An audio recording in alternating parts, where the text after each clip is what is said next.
Começa mais uma edição de Conjuntura aqui pela TV Mar, canal 25 da NET. Nesta edição, vamos conversar com o Major PM Felipe Lins, que é comandante do BPTran aqui em Maceió. Vamos conversar também com o economista e professor Cícero Pérez sobre os rumos da economia de Alagoas. Até já.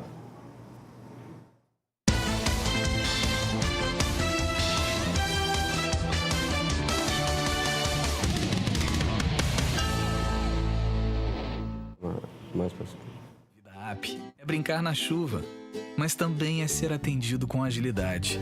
Ter uma vida app é jantar com quem você ama, mas também é contar com a maior rede pediátrica do Norte e Nordeste.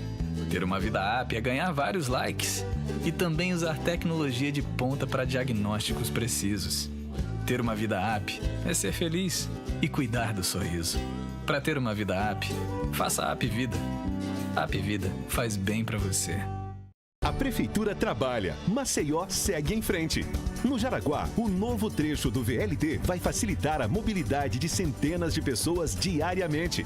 A Central Farmacêutica está abastecida de remédios para todas as unidades de saúde. No Farol, o Mirante de Santa Terezinha foi revitalizado. Tem ainda a reurbanização na BR-316 e o recapeamento por toda a cidade. Tá ficando uma maravilha isso aqui.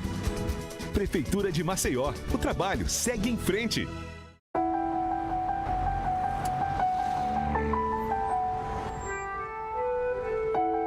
No Brasil, milhões de crianças abandonam as escolas para trabalhar nas ruas. Muitas vezes, obrigadas pela própria família ou por exploradores. Algumas adoecem e até morrem. Trabalho infantil não é legal. Uma campanha do Ministério Público do Trabalho.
Daqui a pouco, ainda nesta edição de Conjuntura, nós vamos conversar com o economista e professor Cícero Pérez. Ele vai nos falar sobre a economia de Alagoas nesse ano de 2017 e as perspectivas para 2018. A partir de agora, nosso assunto é trânsito. Nosso entrevistado, o Major PM Felipe Lins, que é comandante do BPTran. Major, bem-vindo aqui mais uma vez à nossa Conjuntura. Bom, chegamos a um período bastante complicado para vocês que atuam na fiscalização do trânsito, que é esse período de festa. Além da própria movimentação maior de veículos, por decorrência de eventos naturais de final do ano, tem a questão do uso de álcool para quem vai dirigindo, para quem não deve beber para dirigir, enfim. Eu lhe pergunto, quais são as principais recomendações de vocês que atuam nessa área para esse período agora de dezembro? Olha bem, Flávio, existem inúmeras recomendações, né? Primeiro, olhar a questão do veículo, a questão da parte elétrica do veículo. Vamos começar logo do começo, como diz, né? A parte elétrica do veículo, o estado de conservação do veículo, a documentação de cada um. Quem vai pegar a estrada, não esquecer de acender os faróis, que é importante. Já está provado estatisticamente que os faróis acesos diminuem a quantidade de acidentes de trânsito, respeitar a velocidade da via, isso é um dos mais importantes, que as pessoas às vezes não respeitam aquela velocidade, acaba isso sendo prejudicado e causando um acidente. E o mais importante é aquele que a pessoa que, se for beber, ele não dirija. Ninguém aqui está dizendo que as pessoas não bebam, é normal, faz parte. Paripoeira, Barros, balneários que são mais frequentados no nosso litoral, ou então em outros estados, podem fazer a tomar sua bebidinha, não tem problema. Desde que não dirijam. Porque só sabe disso quando acontece um acidente, seja com a pessoa mais próxima, seja com ele mesmo, né, com o próprio condutor. Então, nessa época, existe uma preocupação maior por causa das confraternizações que existem, por causa das festas que tem de empresas, de amigos, de colégio. Então, há uma fiscalização maior. A Lei Seca, através do Tenente Emanuel, que é o coordenador, ele vem intensificando essas operações, mas é deixar claro, a Lei Seca não é para punir ninguém. A Lei Seca veio para salvar e preservar vidas. Esse é o objetivo principal. Bom, vamos nos concentrar um pouquinho na questão da Lei Seca. Quais são as consequências principais para aquele condutor que é flagrado dirigindo com algum teor alcoólico? Existem vários tipos. Existe aquela pessoa que se recusa a fazer o teste, né, do etilômetro. Essa pessoa, se recusar a fazer o teste do etilômetro, ele entra no artigo 165A. O que é que ele diz?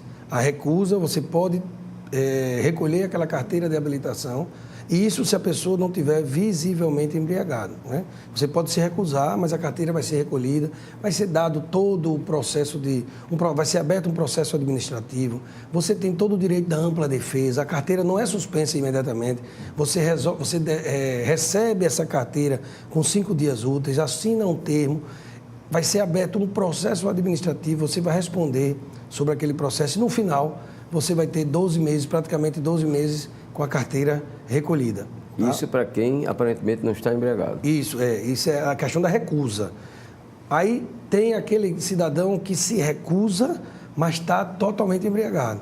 Então ele entra em duas situações. Ele entra na parte administrativa, que é esse mesmo processo que eu falei agora, e ele vai para a delegacia, para ser feita a parte penal. Vai ser feito o flagrante, vai ser arbitrado fiança. Então, vai ter todo um processo penal por trás. Ou seja, ele responde administrativamente e responde penalmente.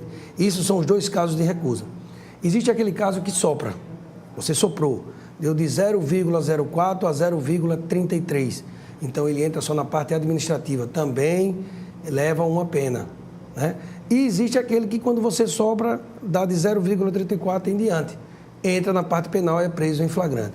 Então é aquela história, se correr o bicho pega, se ficar o bicho come. A orientação, se beber não dirija, essa é a realidade. Porque não tem mais aquela tolerância como tinha antigamente. Mas às vezes as pessoas dizem, mas eu só tomei um copo de vinho, eu só tomei um copo de cerveja. Existe um mínimo que a pessoa possa beber e dirigir? Olhe bem, depende muito do organismo de cada um, Flávio. Uma cerveja em mim não pode fazer um efeito diferente de uma cerveja no Flávio, né? Depende muito do estado de saúde daquela pessoa. Se a pessoa está com as taxas altas, se está com as taxas baixas, depende muito do organismo.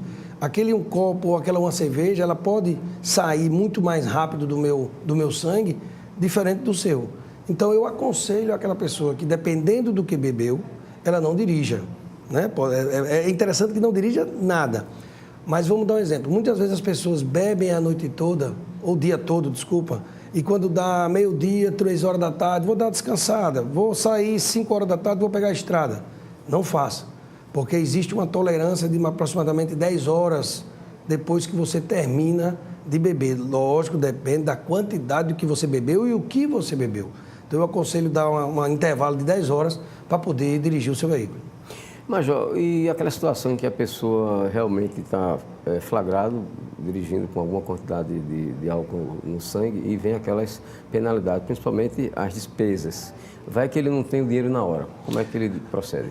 Olhe bem, é bom deixar claro que as penalidades que são impostas à carteira dele, ele não vai precisar desembolsar, só no final do processo. É como eu falei, abre um processo administrativo, você tem todo o direito da ampla defesa, do contraditório. No final de tudo que der a suspensão, você entrega a carteira de volta. Aí eu lhe digo, entrega a carteira de volta. Tem a penalidade de 12 meses, depois que acabar os 12 meses, que você só tem direito a receber a carteira se você pagar 2.900 e alguma coisa. Essa é a questão. A questão penal é outra. Se você é encaminhado para a delegacia, é feito o flagrante, o delegado que vai arbitrar aquela fiança, Flávio, depende das suas condições financeiras. Se for uma pessoa com uma baixa renda, com certeza deve ser um salário mínimo, depende muito. Se for uma pessoa que tenha uma renda, um poder aquisitivo melhor, aí o delegado vai de acordo com a situação econômica daquela pessoa.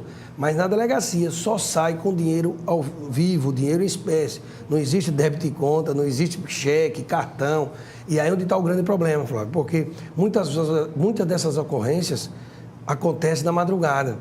E às vezes as famílias, eu digo porque eu vejo isso no dia a dia, às vezes a família não consegue tirar 3, 2, 1.500 reais, porque o caixa eletrônico... Tem um limite, né? Tem um limite, o caixa eletrônico é 400, 500 reais que tira.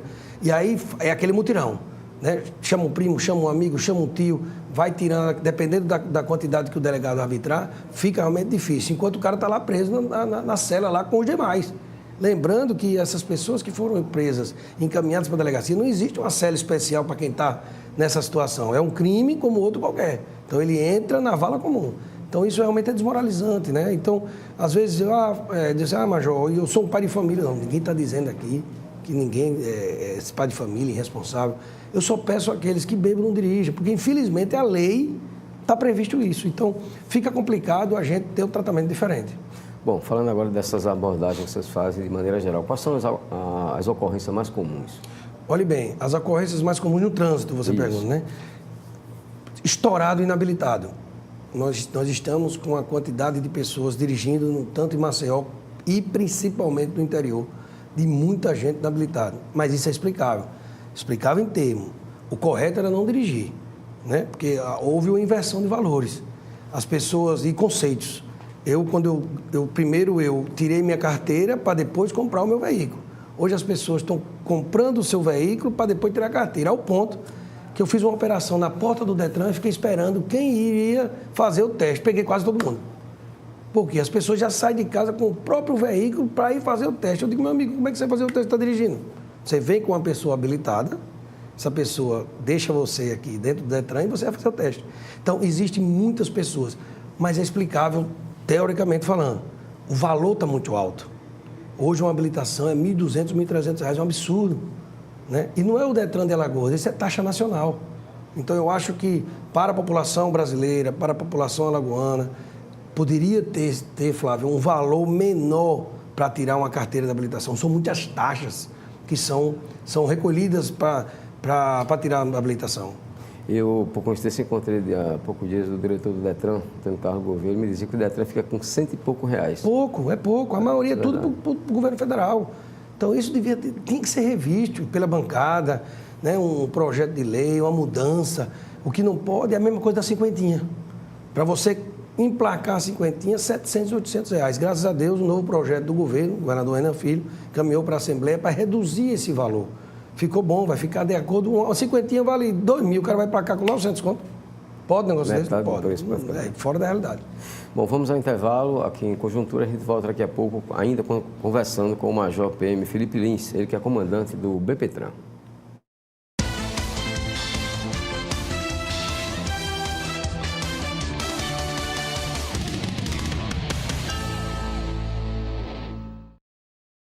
Uma vida app é brincar na chuva, mas também é ser atendido com agilidade. Ter uma vida app é jantar com quem você ama, mas também é contar com a maior rede pediátrica do Norte e Nordeste. Ter uma vida app é ganhar vários likes e também usar tecnologia de ponta para diagnósticos precisos. Ter uma vida app é ser feliz e cuidar do sorriso. Para ter uma vida app, faça a App Vida. A App Vida faz bem para você. A Prefeitura trabalha, Maceió segue em frente. No Jaraguá, o novo trecho do VLT vai facilitar a mobilidade de centenas de pessoas diariamente. A Central Farmacêutica está abastecida de remédios para todas as unidades de saúde. No Farol, o Mirante de Santa Terezinha foi revitalizado. Tem ainda a reurbanização na BR-316 e o recapeamento por toda a cidade. Tá ficando uma maravilha isso aqui. Prefeitura de Maceió, o trabalho segue em frente.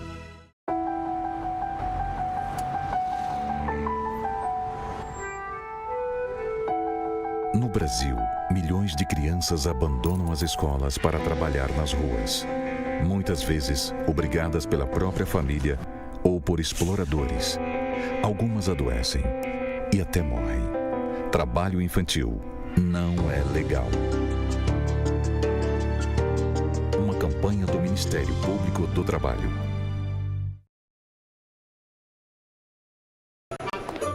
Mãe, que tal esse vestido pra minha maninha no Natal? O fofo do meu irmão ia amar esse videogame. Essa sandália não tá a cara da minha irmãzinha querida. Você também vai fazer de tudo para ganhar um Renault Captur no Natal. A cada R$150 em compras no Maceió Shopping, você concorre com um cupom. E são 2 chances de ganhar. Capture a emoção do Natal no Maceió Shopping. E pro papai? Deixa com a gente, mãe!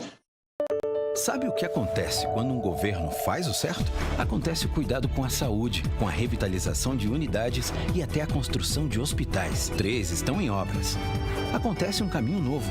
Já são 700 quilômetros de estradas em construção ou recuperação.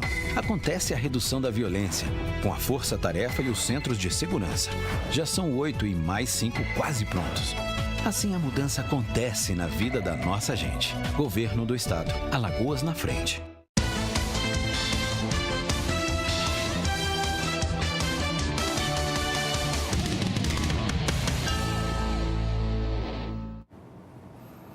De volta à conjuntura, a gente conversa ainda com o Major PM Felipe Lins, que é comandante do BPTran.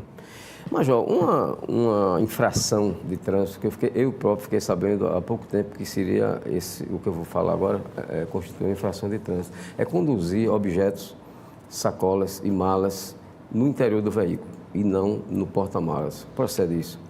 Olha bem, eu já conheço, sinceramente, eu não estou lembrado que tem. Se você levar algum tipo de sacola atrás, pelo menos que eu saiba, não. Né? Pode até ser alguma nova resolução e não estou sabendo. Depende muito do que você vai levar. Agora, o que você pode fazer, não pode fazer, é fazer o seu veículo particular, ele se tornar um veículo de transporte de carga. Né? Às vezes acontece do cara encher de mercadoria ali dentro, porque aí ele vai impedir que você olhe o seu retrovisor. Não, eu digo isso porque já por 3 vezes recentemente, 2 vezes eu indo para o aeroporto e uma voltando do aeroporto, mando o táxi e o táxi pedi para colocar bagagem de mão, inclusive, na mala. Não pode, não, segundo ele. Pelo menos não existe. Sinceramente, eu não lembro disso, não. Mas pode ser uma coisa nova que eu não estou sabendo, né? Não, já tem uns 3 meses. 3 meses, mas eu vou procurar saber, depois eu informo melhor. Major, quais são as infrações que implicam na retenção do veículo? Quais são os que têm retenção do veículo? Sim. Existe a retenção, existe a remoção. Vamos dar um exemplo, uma queda de placa. Você retém o veículo ali para que o cara regularize. Caiu uma placa ali na frente. A placa da frente do veículo. Você retém o veículo para que você regularize e resolva. Um farol queimado, você pode reter o veículo para o cara resolver. Então, tem algumas coisas que podem ser feitas ali na hora para que não...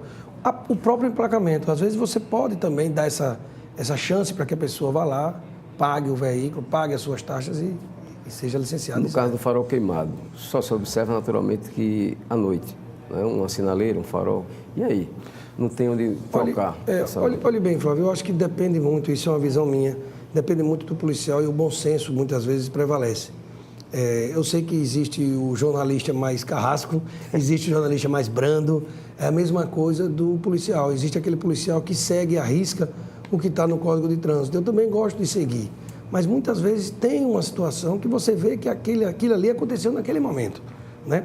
O código ele não dá essa brecha, ele não torna a coisa muito subjetiva, ele é bastante objetivo. Retém ou não retém, prende ou não prende, mas eu acho que o policial, usando o bom senso, tem como resolver. Uma outra coisa relacionada à CNH. A carteira de habilitação, ela vale a cópia autenticada? Não, de Muita maneira gente nenhuma. deixa de andar, até porque se perder, é oneroso e trabalhoso obter uma segunda via. É o único documento que agora, ele sempre foi a primeira via, tem que ser a original. Apesar de que agora está tendo uma novidade, né? Que é a questão digital. do digital do celular, né? Que se você não tiver com ela na hora, você pode acessar. Agora, lembrando que tem que ser as novas carteiras, né? Carteiras antigas ainda não está funcionando. Mas hoje em dia, Flávio, mesmo se você não tiver com a sua carteira, né? Você pode tomar uma infração por não portar documento de porte obrigatório, mas eu também posso, é uma questão de retenção também. Eu vejo que eu abordei eu chequei no meu smartphone, no meu aplicativo, ou então eu chequei no próprio Copom da PM, que o Flávio Gomes é uma pessoa habilitada, mas aí eu digo, eu estou aqui na operação, doutor Flávio, o senhor, por gentileza, providencia a sua carteira. é feita uma infração por não portar documento de porte obrigatório, é uma infração leve, mas você, ao chegar com a carteira, você é liberado. Uma outra coisa que muita gente tem dúvida, no caso aqui específico de Maceió, as competências do BPTran e da SMTT. Olhe bem, existe no Código de Trânsito as infrações municipais e as infrações estaduais. Isso está previsto no Código de Trânsito. Porém, existe um convênio entre as partes, tanto da Prefeitura como do Estado, para que esse convênio prevaleça. Ele já vem prevalecendo há um bom tempo. Ou seja, o batalhão de trânsito, que é uma esfera estadual, ele pode também fazer as infrações municipais. Exemplo, estacionamento proibido. Ele é de competência municipal. É uma infração que a SMTT é competência dela.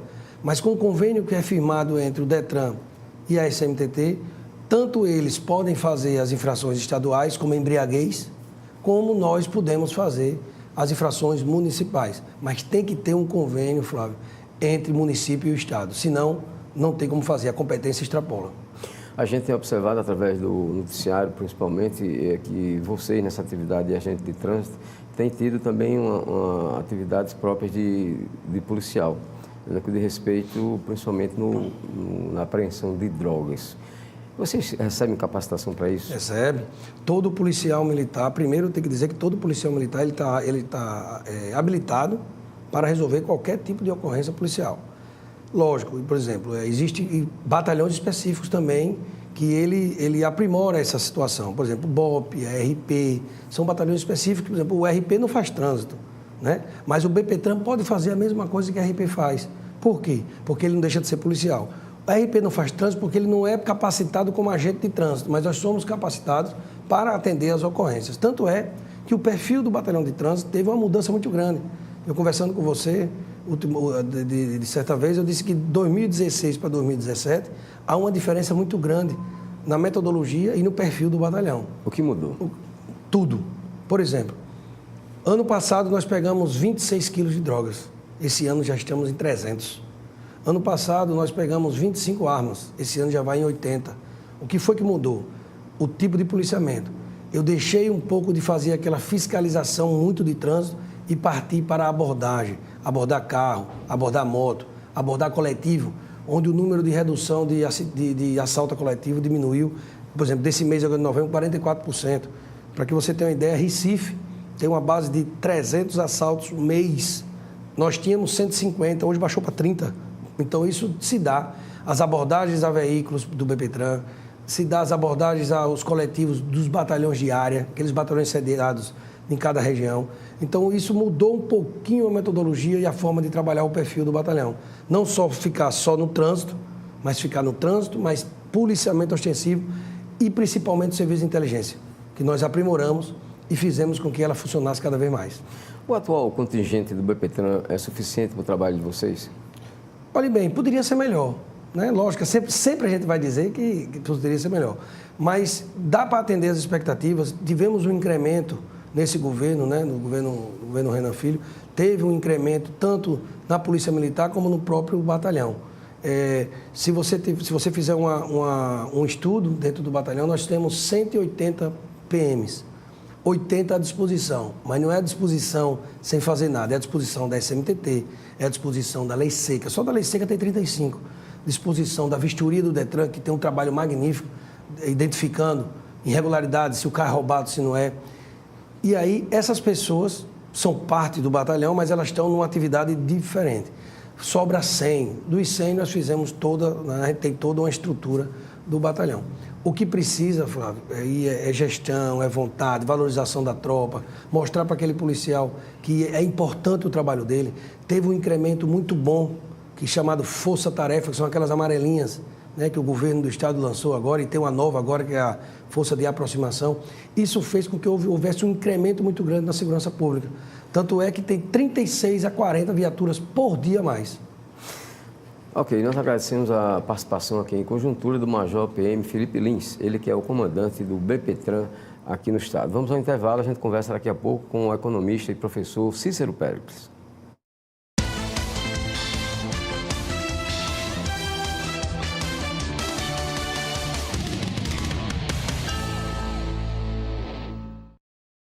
A Prefeitura trabalha, Maceió segue em frente. No Jaraguá, o novo trecho do VLT vai facilitar a mobilidade de centenas de pessoas diariamente. A Central Farmacêutica está abastecida de remédios para todas as unidades de saúde. No Farol, o Mirante de Santa Terezinha foi revitalizado. Tem ainda a reurbanização na BR-316 e o recapeamento por toda a cidade. Tá ficando uma maravilha isso aqui. Prefeitura de Maceió, o trabalho segue em frente. A vida app é brincar na chuva, mas também é ser atendido com agilidade. Ter uma vida app é jantar com quem você ama, mas também é contar com a maior rede pediátrica do Norte e Nordeste. Ter uma vida app é ganhar vários likes e também usar tecnologia de ponta para diagnósticos precisos. Ter uma vida app é ser feliz e cuidar do sorriso. Para ter uma vida app, faça a App Vida. A App Vida faz bem para você.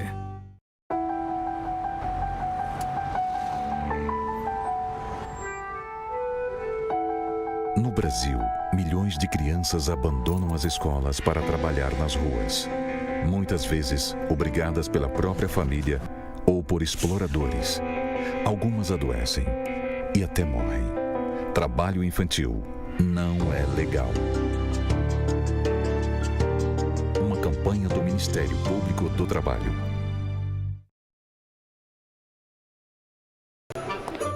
Mãe, que tal esse vestido pra minha maninha no Natal?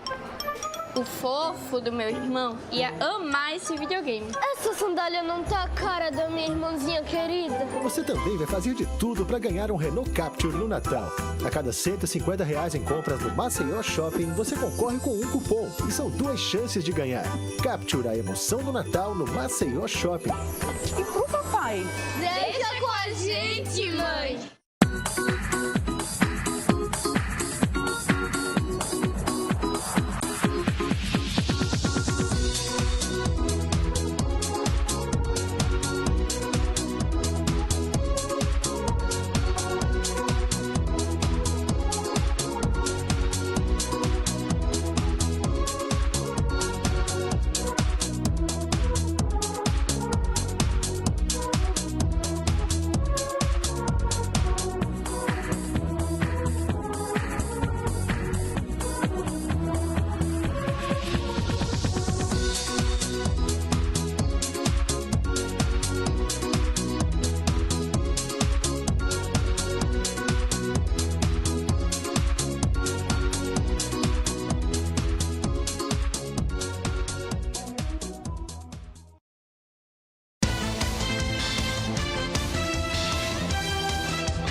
Conversamos a partir de agora aqui em conjuntura com o professor e economista Cícero Péricles. Cícero, bem-vindo aqui à nossa conjuntura depois de bastante tempo. É verdade. Enfim, vamos ao assunto que inclusive a gente já anunciou, né, a sua avaliação sobre o desempenho da economia de Alagoas no decorrer de 2017.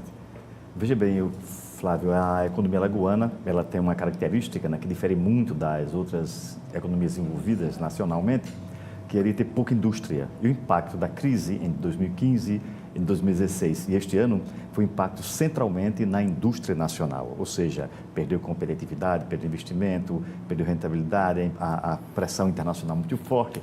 Isso fez com que o setor industrial brasileiro revelasse um baque muito grande, 15, 16 e agora um pouco, né, menos mais, né, continua com problemas em 2017. A nossa economia não tem indústria. A nossa economia, o parque industrial é muito pequeno. A nossa economia tem alguns colchões sociais, como nós sempre repetimos, né, que fazem com que ela funcione lentamente, mas funciona. Então, ou seja, vamos terminar o ano, assim como 2015, assim como 2016, com a taxa de crescimento menos dramática do que a taxa nacional. Ou seja, se o Brasil retrocedeu 3,5% em 2015, nós 2,9%. Se retrocedeu aproximadamente 3,8% no ano passado, pelo menos registrado, nós devemos cair menos. E este ano, se não cresce igual ao Brasil, pelo menos não tem tanto baque. Qual é o forte, então, da economia de Alagoas, já que não é a indústria? Veja bem, o forte da economia alagoana, por que me parece, é o setor de comércio e serviços. 73% de toda a economia alagoana, ela está baseada, estão baseados em 73% na economia de serviços e de comércio, ou seja, nós urbanizamos a sociedade alagoana, levamos todo mundo para as cidades, porque 80% da economia alagoana já vive em cidades, e isso faz com que o setor de comércio, o setor de serviços, tenha um peso muito grande, né? A indústria alagoana vai diminuindo de tamanho a partir dos anos 2011 para cá, e a agricultura e a agropecuária não podem crescer nesse mesmo ritmo, ou seja, ela tem 6% apenas, 80% da população nas cidades. Professor, como é que se justifica tanto shopping aqui em Alagoas, tanto supermercado, tanto mercadinho? Veja bem, os shoppings eles estão concentrados em Maceió, os 3 shoppings, em Arapiraca, que funciona com uma relativa dificuldade. Por quê? Porque Maceió concentra, Flávio, metade da riqueza alagoana. Ou seja, nós temos 1 milhão de habitantes, mas temos um produto interno bruto da cidade de Maceió que equivale a metade de toda a riqueza do estado de Alagoas. Ou seja, aqui estão concentradas as indústrias que não são do setor sucroalcooleiro, como a Braskem, a Socuca e outras empresas, todo o sistema financeiro, a construção civil dinâmica e relativamente sofisticada também está em Maceió. Todo o setor financeiro, todo o setor de serviço de nível médio, de média complexidade na saúde ou na educação, também está em Maceió. Isso faz com que a cidade detenha metade da riqueza. Ora, detendo metade das riquezas com 1 milhão de habitantes, comporta tranquilamente 3 shopping centers de forma diferenciadas, não tem o mesmo padrão. O antigo shopping Iguatemi é uma galeria hoje, uma galeria com áreas de shopping, né? O Jacarecica é um shopping um pouco maior e o shopping popular lá na Via Expressa, né? Na entrada do Benedito Bentes. Ou seja, nós temos esse shopping representando essa concentração de riqueza e da economia alagoana em Maceió. Mas no interior a gente tem observado muitos mercadinhos, professor. Sim. Nós temos hoje um setor dinâmico, né? O setor do varejo alagoano é muito dinâmico, é verdade. Tanto na área comercial como também na área de serviços, né? Que prestam serviços e que fazem comércio. Nós temos 14 mil pontos de vendas em Alagoas, 14 mil. Ou seja, os anos de 2000 até atualmente, até 2017, houve uma expansão muito grande da rede comercial. E junto com a rede comercial muito dinâmica, se constituiu também um centro distribuidor muito forte, Flávio. É hoje o setor mais rico da economia alagoana. As 92 empresas do setor de distribuição que organiza tudo isso. São 4 mil supermercados, 2 mil farmácias, um número infinito de lanchonetes e bares, né? Então, 2 mil padarias. O fato é que nós distribuímos isso pelo território, daí a impressão que você chega nas localidades menores e nos distritos dos municípios também encontramos padarias, farmácias, lotéricas, ou seja, a rede do varejo organizada de cima para baixo pelo setor de distribuição. Em relação a ICMS, quais são os, não sei se tem na memória, assim, quais são os 5 principais contribuintes? Veja bem, todos os anos repete-se em Alagoas, porque os setores produtivos, eles são ligados à exportação, por exemplo, no caso mais clássico, né, conhecido que é o do setor sucroalcooleiro, como ele está sob guarda da Lei Candir, que isenta da cadeia estadual o pagamento de impostos, evidentemente para poder transformar o produto mais competitivo, o açúcar e o álcool exportados, então ele perde muito força na presença no pagamento do ICMS. O setor produtivo importante como o setor sucroalcooleiro. E isso faz com que emerja os outros segmentos importantes, ou seja, a telefonia paga muito, né? Por quê? Porque 4 milhões e 200 mil telefones funcionando em Alagoas, das operadoras todas, isso faz com que o setor pague muito ICMS. Setor de combustível também, claro, nós temos hoje uma frota imensa, grande, não somente de carros, mas também de motos, ônibus, isso faz com que o ICMS dos combustíveis também seja muito alto e da distribuição, ou seja, são segmentos voltados também para estes setores urbanos, serviços e comércio. Ou seja, a economia alagoana, ela tem centralmente o seu funcionamento, geração de emprego e de impostos hoje nos setores urbanos de economia e serviços. O setor sucroalcooleiro passa por dificuldades muito grandes. Pode-se dizer que é a maior crise da história desse segmento? Não, na verdade é o seguinte, o segmento tem 5 séculos de funcionamento, né? Quase 5 séculos de funcionamento.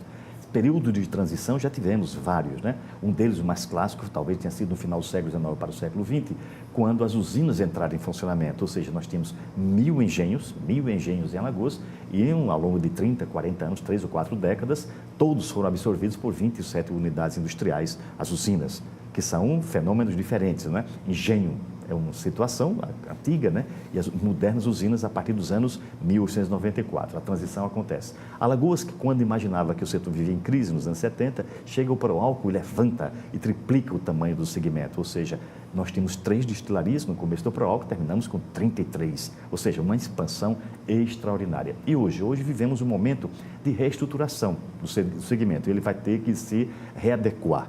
Já tivemos em Alagoas a presença do setor sucroalcooleiro com 70% do PIB total do Estado, não somente pelas usinas e destilarias, mas também pela parte agrícola e pela parte industrial vinculada ao segmento. Por exemplo, nós tínhamos, você lembra, a Fivilile, a Mecânica Pesada Continental, a Dedini, tudo isso fazia parte do setor sucroalcooleiro. Esse período passou e a economia alagoana cresceu. De 70% da economia alagoana nos anos 70, 80, caiu para 5% apenas hoje. É um segmento importante, porque 5% continua sendo importante, mas sem aquela presença imperial que nós tínhamos nos anos 70 e 80. Muito parecido, Flávio, com o fenômeno do fumo em Arapiraca, que era um segmento também majoritário, quase absoluto em toda aquela região de Arapiraca, no seu entorno, e que com a crise deixou de ter importância, mas a cidade não, ela continuou crescendo. Aonde? No setor de serviços, setor de comércio. Então, o segmento a crise do setor sucroalcooleiro, que se fala muito, é uma situação de readequação ao novo tamanho, ao novo peso, à nova importância. Por quê? Porque o setor perdeu competitividade, migrou parte das suas indústrias mais competitivas, os seus grupos mais competitivos foram para Minas, foram para São Paulo, né?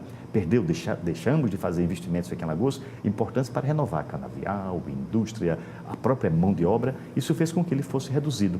Então, falamos muito porque um pouco de saudosismo, né, dos anos 80 e 90, mas o segmento do setor sucroalcooleiro não repetirá jamais esse desempenho de 3 décadas atrás. É um segmento complementar, residual da economia alagoana, perdeu peso político também, peso social e político, que faz com que as dificuldades das relações com a Secretaria da Fazenda, por exemplo, sejam ostensivas, né? A falta de diálogo entre o segmento e o setor estatal revela a perda de peso social e político do setor sucroalcooleiro. Há poucos dias esteve aqui o presidente da indústria do Sindicato da Indústria do Açúcar de Alagoas, Pedro Robério.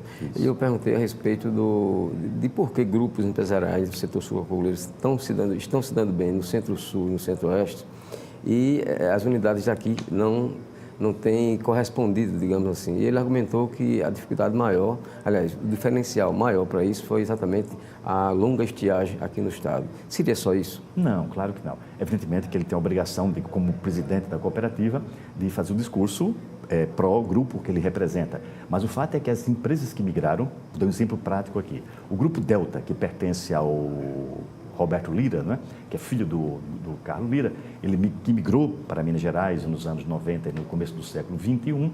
Esse grupo, junto com o Grupo Coruripe, com as empresas alagoanas do Grupo Coruripe que atuam em Minas Gerais, produzem hoje, Flávio, mais cana, açúcar, álcool e energia lá que aqui.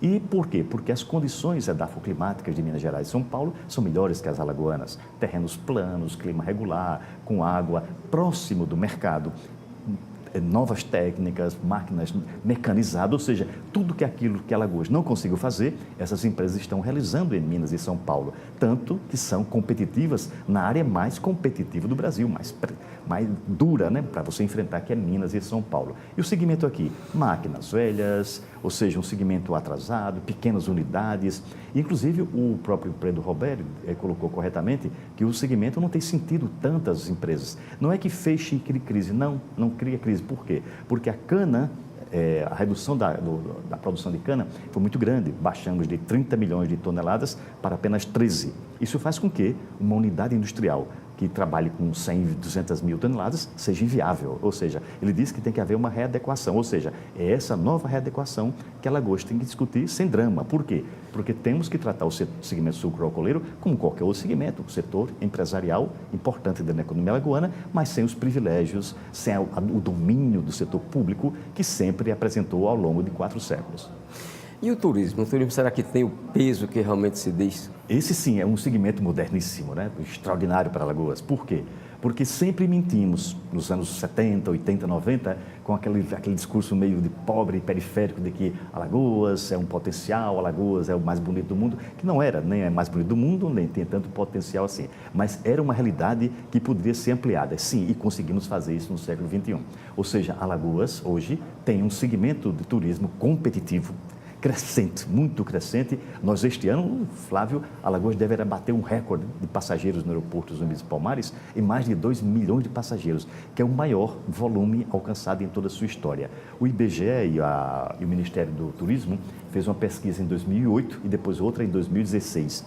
E os números de unidades hoteleiras, quartos e leitos, né, mais que duplicou. E no último censo do IBGE, mais de 400 unidades hoteleiras nós temos em Alagoas. Há um crescimento extraordinário, com limites. Não é? Por quê? Porque aquele mundo idealizado nos 70, 80 não vai se realizar. Por quê? Porque nós temos problemas ambientais gravíssimos, temos problemas com a mão de obra, ausência de capital, falta de infraestrutura, dificuldades de divulgação. Ainda assim, graças a essa conjuntura nacional, nós fizemos um crescimento extraordinário. No ano de 2003, Flávio, nós tivemos 500 mil passageiros no aeroporto Zumbi dos Palmares. Este ano, 2 milhões, ou seja, um crescimento exponencial.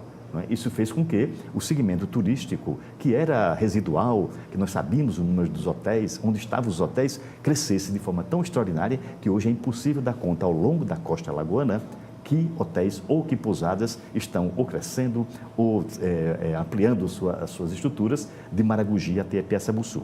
Continua sendo um setor ainda dependente do único produto que é a praia.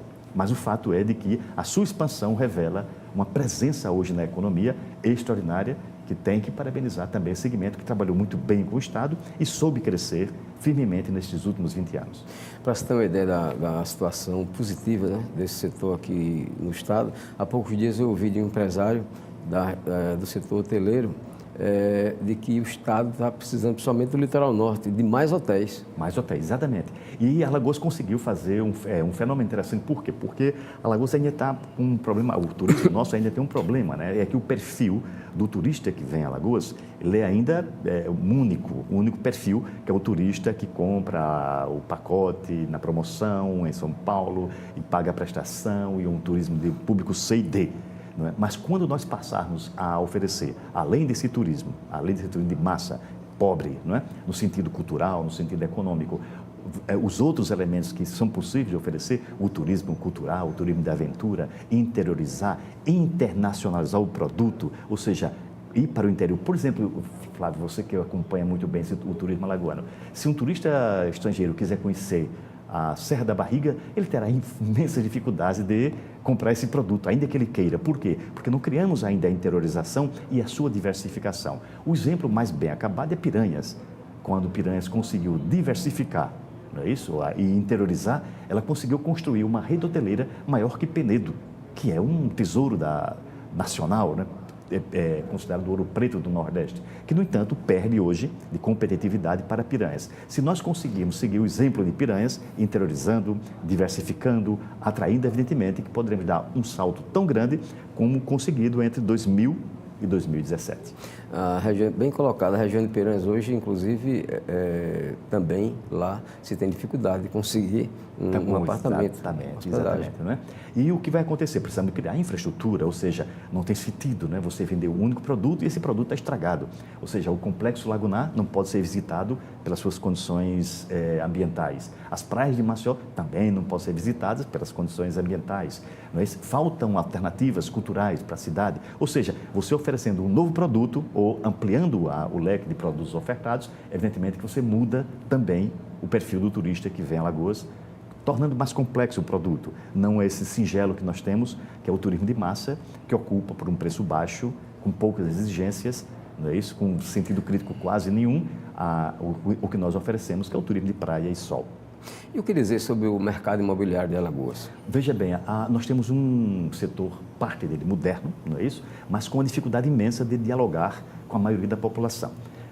O setor que nós consideramos setor imobiliário formal, ele dialoga apenas com 20% da população, aqueles que têm renda acima de 5 salários mínimos. O segmento nosso, ele é conservador, no sentido da sua formação. Como ele foi construído nos anos 70 e 80, muito baseado nos produtos para a classe média e conjuntos habitacionais, ele tem esse defeito grave. Ele não conhece, ele não dialoga com 80% da população, que é essa que recebe de 1 até 5 salários mínimos. Não tem produto, não tem serviço e esse segmento também não tem capacidade financeira para comprar o produto caro que ele oferece. Então, quando assistimos, por exemplo, os momentos, né, de apresentação dos produtos alagoanos, a gente vê que é um produto somente típico de classe média. E aí, o que acontece? Quando a classe média ou a União, via Caixa Econômica, não financia e o outro não compra, ele entra em profunda crise. Por quê? Porque 80% da população, nós temos bairros inteiros. Imagine toda a orla lagunar, toda a parte alta, todas essas construções carentes de reformas, de saneamento, de novos conjuntos populares, que o setor do nosso segmento não sabe fazer. Rigorosamente não entende como a população alagoana, os 80% habitam. E habitam, e tem renda, baixa renda sim. E eu acredito que o segmento da construção civil deverá aprender com esse segmento dos supermercados, com o setor do varejo, que aprendeu a vender para todos os tipos de clientes, ou seja, da Grota até o Aldebaran, da Ponta Verde até Mata Grande, o segmento do varejo sabe atender. Professor Cícero Pérez, para encerrar, em nível nacional, tem sido divulgados bastante animadores no que diz respeito à economia. Pode-se dizer que a crise está acabando? Veja bem, nós tivemos um ano muito ruim em 2015, uma recessão econômica de 3,5%, depois corrigida para 3,4%. E temos também um ano de 16, pior ainda, né, de 3,8% sobre o ano anterior, quer dizer, ou seja, muito grave. Na verdade, o que nós estamos sentindo nesse momento agora é uma parada de queda, ou seja, parou de cair, na verdade. O que dá uma sensação agradável, evidentemente, porque 3 anos seguidos de queda seria trágico, né? Mas não que nós tenhamos uma economia sendo recuperada pelo consumo, pela produção, não. Temos alguns fenômenos positivos, como as exportações, que estão ampliando, né? Ou seja, principalmente, Flávio, a parada da queda econômica e, essencialmente, da queda industrial, da produção real de riquezas na economia brasileira. Ok, nosso muito obrigado ao economista e professor Cícero Pérez pela sua participação nesta edição de Conjuntura. Muito obrigado também a você, telespectador, por nos acompanhar.